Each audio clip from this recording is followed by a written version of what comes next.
And welcome back to the Daily Wrap, everyone. I'm your calmer host, Joe Concha.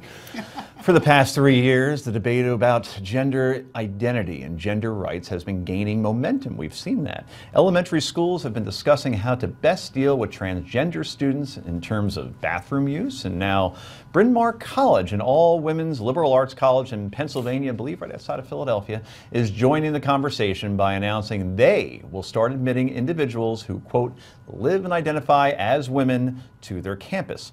Under the gender identity and expression section on their site, they say Bryn Mawr College is committed to developing and fostering a safe place and successful living and learning environment for our diverse and multicultural student population in which all members are valued. As a women's college, we recognize that society's understanding of human diversity is evolving, and that the diversity includes a range of gender identities and expressions. Bryn Mawr fosters an environment of self-expression that is respectful, safe, and accepting of all members of its community. In addition to those applicants who were assigned female at birth, the applicant pool will be inclusive of, but not including, trans women and intersex individuals who live and identify as women at the time of application, or intersex individuals who do not identify as male. You keeping up with all this? And those assigned female at birth who have taken medical or legal steps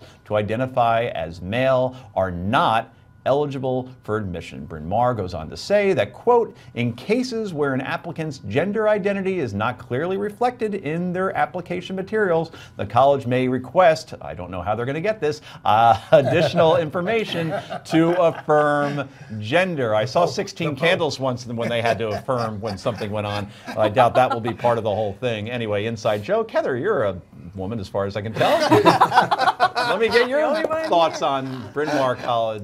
I think they're trying to be open-minded. It's what they are all about, and they're willing to accept that there's going to be some risks here. You know, there's going to be potential litigation. There are going to be some people on both sides who are going to have problems with this policy, but they are all about diversity. They're all about being open, and they're willing to take on those risks, and I applaud it. Rick, any chance they get in the Big East next year?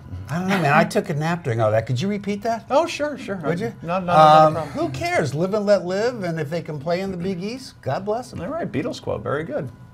Mr. John. You know, I think there is issues here where they say safe and open society. I think safety is an issue because, as Rick will show you, there's people who do anything to get a date, and you know they really do need to watch, because there are people though that will do stuff and use this to their advantage, and maybe they have an agenda or whatever. But I see special interest all over this, and I do have, and maybe people can tweet me, and I don't mean this in a bad way at all, but when did the equal rights of homosexuals get complicated with transgender? I don't know when that transition happened, but I think those are two different issues, and I think they should be looked at differently. But who cares? But I mean, if you don't have to go to Bryn Mawr, if you're well, right, and if you you're going there, but that's a question I just do want to know. When did those things get milked together? I think those are these are two the different things that issues. keep you up at night. Yeah. No, not really. But we're talking about it. So what do we do, Heather, about the signs for the bathrooms and how dorm rooms are assigned? Because that's usually same gender kind of thing. They're going to have to figure it all out, but I would think that it would be based in great part about what the people actually want. I think the majority of people who are going to be there are going to identify as women,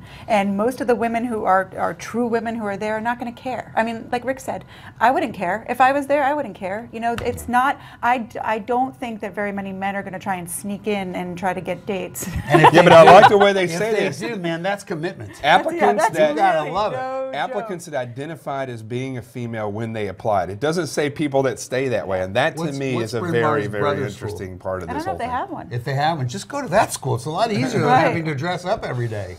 Yeah, interesting.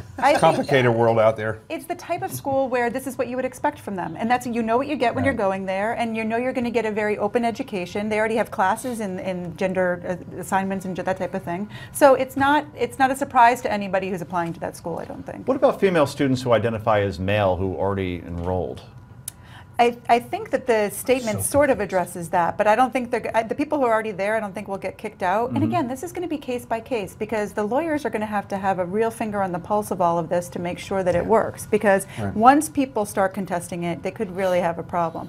I just don't see you're going to see a lot of people contesting it. I don't either, not at Bryn Mawr. It's just not the nature of that particular school. It's not like it's the Naval Academy. Yeah, I named my baby daughter, my wife and I named our baby daughter Cameron.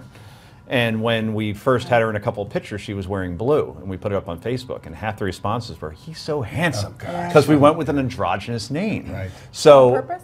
what? No, I just thought it was a cool name. Yes, I it. like there's something about Mary. I always kind of had a thing for Cameron Diaz. Yeah. It's a kind of an Irish name, so we figured her parents would be satisfied.